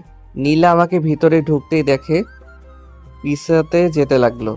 আমি ওর হাত ধরে একটা হ্যাঁচকে টান দিই, সোজা গিয়ে আমার বুকে এসে পড়ে। তখন নীলার গোলাপি ঠোঁট জোড়া নিজের দখলে করে নেই। শয়তানটা আমাকে জোর করে কিস করে দেয়, প্রায় 5 মিনিট পর ছেড়ে দেয়। আমি হাঁপাতে থাকি, তখন আবার বলে, কি এখন পড়বা নাকি? না না, পড়ছি, যান আপনি বাইরে। আমি ড্রয়িং রুমে চলে যাই। নীলা রেডি হচ্ছে, ওকে নিয়ে আজকে হাঁটতে যাব। কিছু সময় পর নীলা রেডি হয়ে আমার কাছে আসে। ওকে দেখে তো আমি সেই পরিমাণ ক্রাশ খাই। একটা মানুষ এত সুন্দর কি করে হয়? আমি হাঁ করে ওর দিকে তাকিয়ে আছি। কি আজব রে, এইভাবে এলিয়েনের মতো তাকিয়ে থাকার কারণ কি? আগে কখনো দেখোনি নাকি? এই যে কি হলো, কোথায় হারালেন? নীলার কথাই হুঁশ ফিরে আসে। কই কিছু না তো, চলো। চলো মানে? আমরা আজকে একটু ঘুরতে যাব। আমি যাব না। যাবে না? না। নীলার কোমরটা ধরে টান দিতেই ওর ঠোঁটটা আমার ঠোঁটের সামনে চলে আসে। ওর পাতলা শাড়িতে নাভির তিলটা দেখা যাচ্ছে। আমি নীলার নাভিতে হাত দিতেই ও চোখ বন্ধ করে নেয়, আমার মুখের সামনে এনে বলতে থাকে, কি যাবে নাকি? আবার দেওয়া লাগবে? না না, আমি যাচ্ছি। এই তো লক্ষ্মী মেয়ের মতো রাজি হয়ে গেলে। তখন নীলাকে নিয়ে রিকশায় করে সারাদিন ঘোরাঘুরি করি। সন্ধ্যার সময় ওকে নিয়ে একটা শপিং মলে ঢুকতেই, এখানে কেন নিয়ে আসলেন? আরে ভিতরে আসো, ভয় পাওয়ার কিছু নেই। আমি আগে কখনো এত বড় শপিং মলে আসিনি। উনি আমাকে জোর করে শপিং মলের ভেতরে নিয়ে যায়। নীলাকে একটা দোকানে নিয়ে অনেকগুলো শাড়ি দেখাতে থাকি। অনেক খোঁজার পর আমার আর নীলার জন্য এক কালারের একটি শাড়ি আর পাঞ্জাবি নেই। এরপর দোকান থেকে বাসায় চলে আসি নীলাকে সাথে নিয়ে। পিছনে আসার সময় নীলা কিছু বলতে চেয়েছিল, কিন্তু ওকে কিছু না বলতে দিয়ে চলে আসি। বাসায় আসতেই আম্মু, কিরে সারাদিন কোথায় ছিলি? তোকে কয়বার আকাশ আর অনেক কল করেছে, তুই ধরলি না? ফোনটা হাতে নিয়ে দেখি ফোনটা অফ হয়ে আছে। তখন আম্মু আবার, নীলাকে নিয়ে যে আজকে অনেকের এঙ্গেজমেন্টে যাওয়ার কথা ছিল, এখন যা নীলাকে নিয়ে উপরে যা। আর নীলামা তুমি রেডি হয়ে নাও, তোমরা আজকে একটা পার্টিতে যাবে। জি আম্মু। আমি আম্মুর রুমে গিয়ে আমার আগের কোন ড্রেসটা নতুন আছে দেখছি, কারণ ওখানে সবাই বড়লোকের ছেলে মেয়েরা যাবে, কিন্তু আমার তো কোনো দামি ড্রেস নেই। তখনই দেখি দরজা খোলার শব্দ। তুমি আম্মুর রুমে কি করো? আমি তো আম্মুর রুমে সবকিছু রাখছি। এটা বলা মাত্র শয়তানটা রাগে চোখে আমার দিকে তাকালো। আমি ভয়ে বললাম, কেন, কি হয়েছে? নীলার হাত ধরে টান দিয়ে উপরে আমার রুমে নিয়ে আসি। নীলাকে রুমে নিয়ে এসে শপিং মল থেকে আনা শাড়িটা দিয়ে বলি, এটা গিয়ে পরে আসো। না, আমি যাব না। নীলার হাতটা দেয়ালের সাথে চেপে ধরতেই বলে ওঠে, আউচ, প্লিজ ছাড়ুন, ব্যথা করছে। নীলার ফর্সা হাত চেপে ধরার কারণে ওর হাত লাল হয়ে যায়। না, আগে বলো পরে আসবে। আপনি ছাড়ুন, আমি যাচ্ছি। নীলা ওয়াশরুমে চলে যায় ড্রেস চেঞ্জ করতে। আমি রুমে বসে ব্যাগ থেকে নীলার সাথে ম্যাচিং করা পাঞ্জাবিটা নিয়ে পরে নিচে এসে অপেক্ষা করতে থাকি। একটু সময় দেখলাম নীলা নীল শাড়িটা পরে নিচে নামছে। ওকে দেখতে একদম পরীর মতো লাগছে। আমি তো ওর দিক থেকে চোখ ফেরাতে পারছি না। নীলাকে নিয়ে গাড়ি করে অনেকের পার্টিতে চলে যাই। ওখানে পৌঁছে দেখি অনেক দাঁড়িয়ে আছে। আমাকে দেখতেই কাছে এসে বলল, তোরা এখন আসার সময় হলো? আমার কাজিনরা সবাই তোকে দেখার জন্য দাঁড়িয়ে আছে। আমি নীলাকে একটা টেবিলে বসিয়ে দিয়ে অনেকের কাজিনদের সাথে দেখা করতে গেলাম। আমি খেয়াল করলাম আমি মেয়েগুলোর কাছে যেতেই তখনই নীলা আমার পিছু পিছু আসতে লাগলো। তাই ওকে আরো একটু রাগানোর জন্য অনেকের কাজিনদের সাথে হেসে হেসে কথা বলতে লাগলাম। জীবনে কি ছেলে দেখেনি যে আমার পিচ্চি জামাইকে নিয়ে ওদের এমন করতে হবে? আমি পিছনে লক্ষ্য করলাম নীলা রেগে গজগজ করতে করতে পেছনে একটা টেবিলে এসে বসলো। আমি ফারজানার সাথে কথা বলছিলাম, তখন আকাশ এসে বলল, নীল, কাম তো সারছে। ভাবি তো তোর এসব দেখে রাগের মাথায় জুস ভেবে হুইস্কি খেয়ে ফেলছে। আমি গিয়ে দেখি নীলা মাতলামো করছে। তখন কোনো রকম নীলাকে গাড়িতে উঠিয়ে বাসায় নিয়ে আসি, কোলে করে রুমে নিয়ে যাই। রুমে যাওয়ার পরে নীলা মাতাল অবস্থায় বলতে লাগলো, এই এই এইদিকে, আমি কি দেখতে হট না? তুমি তো খুব সুন্দরী। তাহলে তুই ওই মেয়েগুলোর সাথে এইভাবে মিশতে গেলি কেন? আমাকে কিস কর। না ম্যাম, আমি পিচ্ছি, ছেড়ে দেন। চুপ, তোকে আমি আজ ছাড়বো না। আজকে তোকে আমি রোমান্টিক অত্যাচার করব। নীলার এসব কথা শুনে আমি ফোন বের করে সব ভিডিও করে রাখি। এরপর নীলা আমার উপর ঝাঁপিয়ে পড়ে। বাকি কথাটা না হয় ইতিহাস থাকুক। ইস, রাতে ওদের এখানে কি একটা নতুন জুস খাওয়ার পর আমার মাথাটা প্রচুর পরিমাণ ঘুরছিল। সকালবেলা নীলার দিকে তাকিয়ে দেখি ওর শরীরে এমন অবস্থা দেখে কান্না চোখে বলতে লাগলো, এ এ আপনি আমার সাথে রাতে জোর করে কি করেছেন? আমি করেছি? আমি এসব কিছুই বুঝি না, আমি পিচ্ছি। একদম নাটক করবেন না। আপনি আমার সাথে এমন কেন করলেন? জানি আমি, ওকে এখন বোঝানো সম্ভব না। গতকাল রাতে কি হয়েছে, তাই গতকাল রাতে ফোনের মধ্যে ভিডিও করার সেই ভিডিওটা ওকে দেখাই। এরপরে চুপ হয়ে বসে থাকে, আর কোনো কথা বলে না। আমি রুম থেকে চলে যাই। প্রায় 10 মিনিট পর রুমে এসে দেখি নীলা ওয়াশরুমে।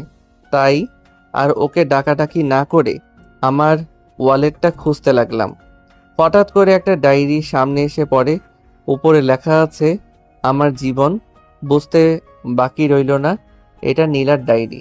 তাই ডায়েরিটা নিয়ে ছাদে চলে যাই।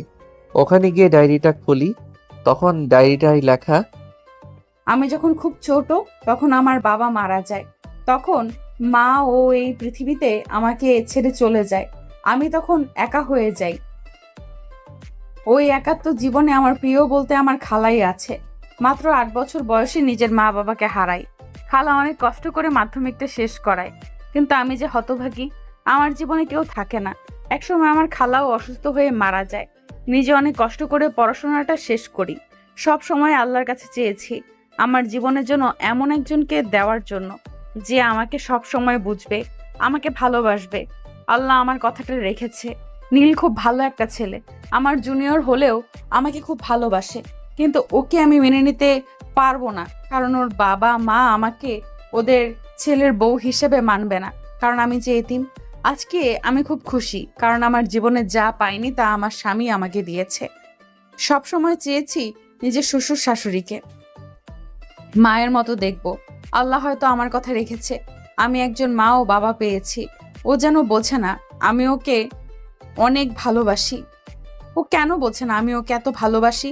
কিন্তু আমারও তো ইচ্ছে আমাকে কেউ রোমান্টিক ভাবে প্রপোজ করুক। যতদিন না ও আমাকে প্রপোজ করছে আমি রাজি হব না। বলে দিলাম, শয়তান পোলা। লাস্ট পেজ, আর কিছু লেখা নেই। নীলার জীবনে অনেক কষ্ট, তাই ওয়াদা করলাম কখনো ওকে কষ্ট পেতে দিব না। নীলার জন্য অনেক আগে একটা ডায়মন্ড রিং কিনে রেখেছিলাম। ওটা বের করে হাতে নিয়ে রুমের দিকে পা বাড়াই। রুমে গিয়ে দরজা নক করে ভিতরে প্রবেশ করতেই দেখি নীলা রেডি হচ্ছে কলেজে যাওয়ার উদ্দেশ্যে। ওর সামনে এসে বললাম, চোখ বন্ধ করো। কেন? তোমাকে চোখ বন্ধ করতে বলেছি। না, করব না বন্ধ। ওই তুই চোখ বন্ধ করবি? কোমরটা চেপে ধরে বললাম। করছি তো। এমন রাগ দেখান কেন? আমিও কলেজে দেখাবো, শয়তান পোলা। আমি কি করতে পারি? নীলা চোখ বন্ধ করতেই আমি ওর সামনে হাঁটু গেড়ে বসে বলতে লাগলাম, যদি কখনো হারিয়ে যাই ওই দূর তারার দেশে, তখনও কি তুমি খুঁজবে আমায় হাত বাড়িয়ে ভালোবেসে? যদি কোনো দিন নিভে যায় আমার আশার প্রদীপ, তুমি কি তখন জ্বালাবে আলোর দ্বীপ? যদি আমি কখনো হারিয়ে যাই দূর দিগন্তে, তখনও কি আমি থাকবো তোমার মনের সীমান্তে? বাসবি কি ভালো, থাকবি কি সারা জীবন? নীল নীলান্তে বাসছি ভালো, বাসতে চাই তোমাকে সারাটা জীবন প্রিয়। ভালোবেসে হাত বাড়িয়েছি, ধরবে কি হাত? কথা দিচ্ছি জীবনে যত ঝড় তুফান আসুক না কেন, ছাড়বো না তোমার হাত। তখন নীলা আমাকে জড়িয়ে ধরে কান্না করতে করতে বলতে লাগলো, আমিও তোমায় বড্ড ভালোবাসি গো।